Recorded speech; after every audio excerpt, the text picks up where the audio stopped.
চতুর্থ স্তম্ভকে কিস্তি করা হচ্ছে।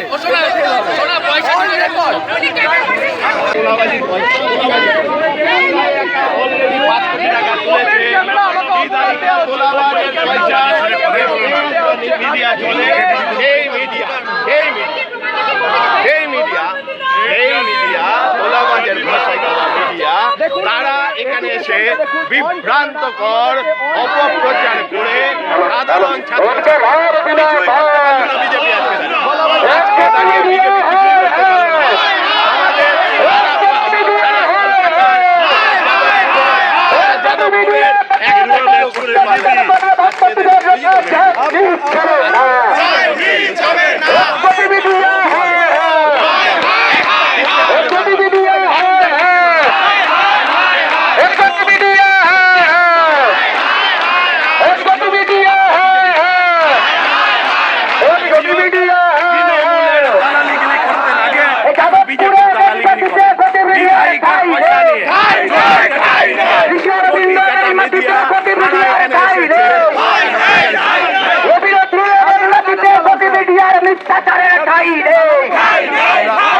বিজেপি খবর পরিবেশন করা গতিবিধি আর ঠিক ঠিক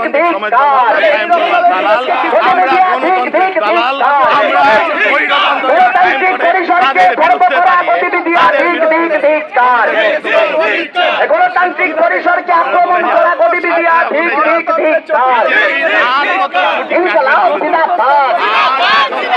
গণতন্ত্রের চতুর্থ স্তম্ভ নামে যারা অপমান করছেন সেই গতিবিধি আর ঠিক ঠিক ঠিক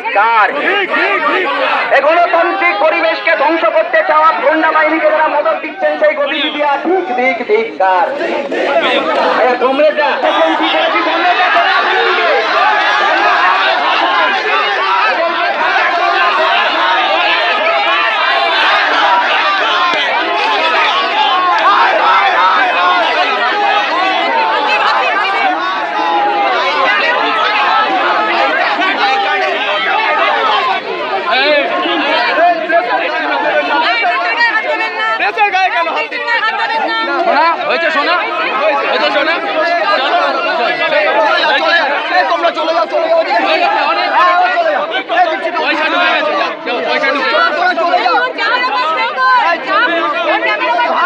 ভারতবর্ষের চতুর্থ স্তম্ভকে কিস্তি করা হচ্ছে।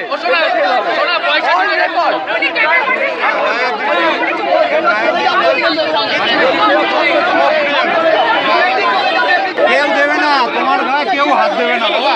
তুমি আর পারবে না ওই বাইক দিতে। যাও যাও, তুমি পারবে না।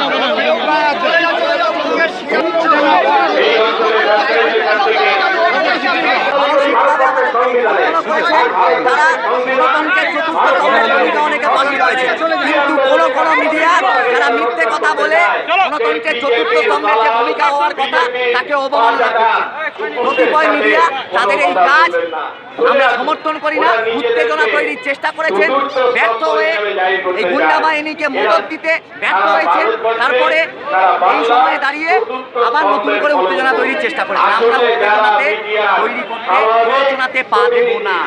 আমাদের চলে গেছেন, আমাদের শান্তিপূর্ণ এই প্রতিবাদ, শান্তিপূর্ণ সম্মতি জমায়েত, সেই শান্তিপূর্ণ সম্মতি জমায়েতের কাজ আমরা করেছি।